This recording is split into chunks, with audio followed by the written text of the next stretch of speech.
When Senator Cruz was on yesterday, Senator Ted Cruz from the great state of Texas, I'll do everything. He said there are factions in this administration. There are populist factions and there are less populist factions at this point.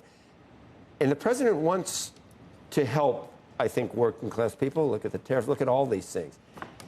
The case could be made that maybe some redistribution or some movement on who pays the lion's share of taxes, maybe you could reallocate some. Is this the right way to do it, to go back to 39.6 on high earners? Well, I don't want to see taxes go up on anybody, Joe. I mean, we're all about lowering taxes, not raising taxes. But I do think the president, he's not a conventional president. People didn't vote for a conventional president, and I think his policies reflect that. And I think the people around him understand what he's trying to achieve here. And that is, if you look at what he's proposing, there's particular emphasis on working Americans. Hence, no tax on tips, no tax on overtime, trying to lower taxes on people who are on Social Security. The people who are out there trying to make a living in this country. And I think a lot of his tax policies will reflect that. All these things that are being proposed right now, and of course this is going to originate, this all starts in the House of Representatives, they're going to have to figure out how to dial this and to make it fit within the parameters that are out there. The one thing you want to make sure you do is on the business side, make sure that those, bonus depreciation, interest deductibility, R&D expensing, the president's proposed expensing for factories, for domestic manufacturing, which would be very stimulative, get growth in the economy. And that was the whole goal in 2017, lower rates, faster cost recovery. And I think it worked. And I think that's what we want to do now. And I think it's important that those provisions at least be made permanent so that businesses can plan around them. My main problem was that so many businesses, there's only 5% of businesses are C Corps. So right. If you raise the personal rate back to 39.6, you're hitting all the small businesses, or many of the small businesses. But is it possible to exempt small businesses from a raise in the top rate? If you could do that, I, like you, would be less. Well, and if you do, what does that mean for the revenue that you bring in as a result? How much money do you? When you're all the way up at $2.5 million instead of, when they lowered that top rate, what was the top rate? 300,000 or something? Yeah. I mean, now we're all the way up to 2.5, 5 for joint. Yeah, I've seen 2.5 and 5. I've seen 5 and 10. I've seen different proposals out there, but I do think that you'd have, and they're talking about if they this were to happen, carving out pass-through businesses. As you point out, they're 96% of the businesses in this country. The one thing, of course, pass-throughs want is they want to keep their 199A deduction, the 20% deduction that was written into the 2017 bill. But as you look at what's currently in law, all of it expiring at the end of the year. On the business side, what you want is growth. You want pro-growth policies. When the economy is growing and expanding, it's creating better paying jobs. People are making money, taking realizations, and paying taxes. And tax revenue goes up and goes up dramatically. So on the business side, that's what you want to see.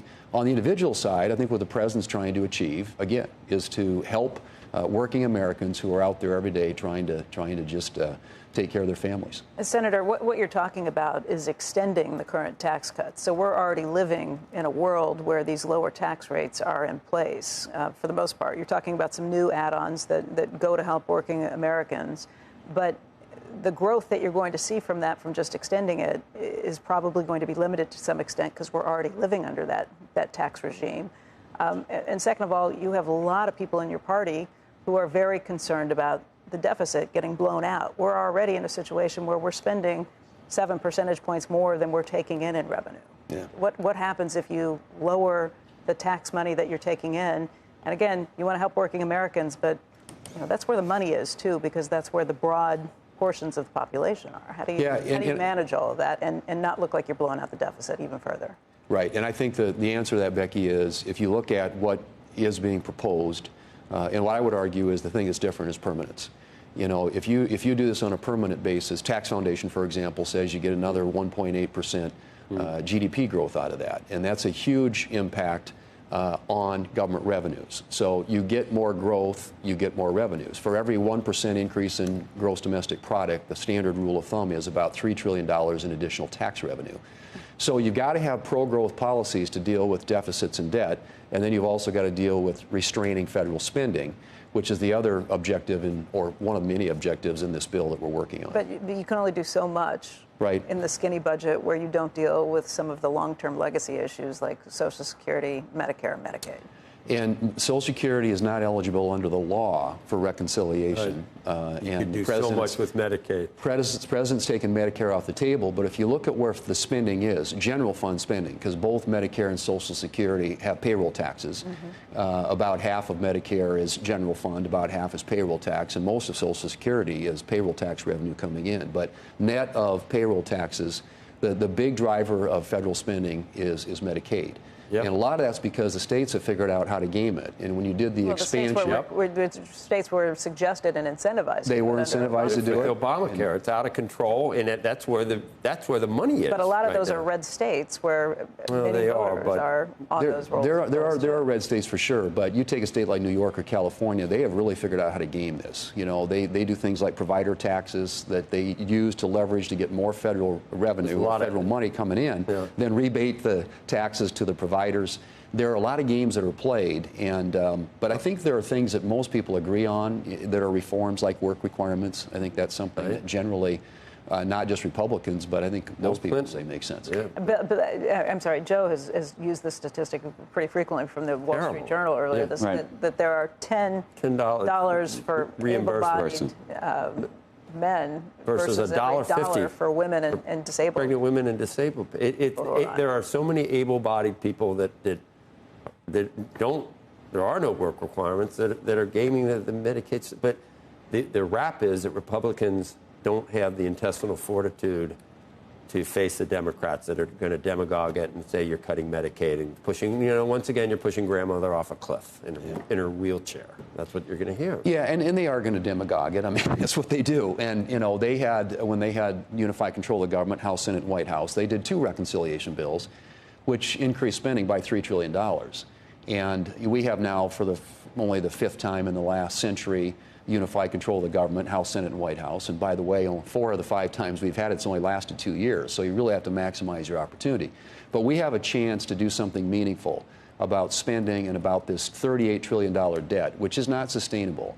And we've got to start slowing the growth of spending. And you can do that without hurting beneficiaries. And I think work requirements is a good example of that. That saves you, over $100 billion.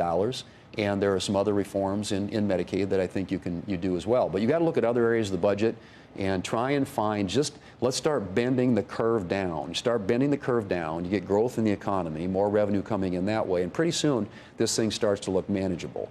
And I think that's what this exercise and process ought to be about. And we ought to use the opportunity we have in front of us to do something meaningful to get the country on a more sustainable fiscal path. How often do you talk to the Speaker?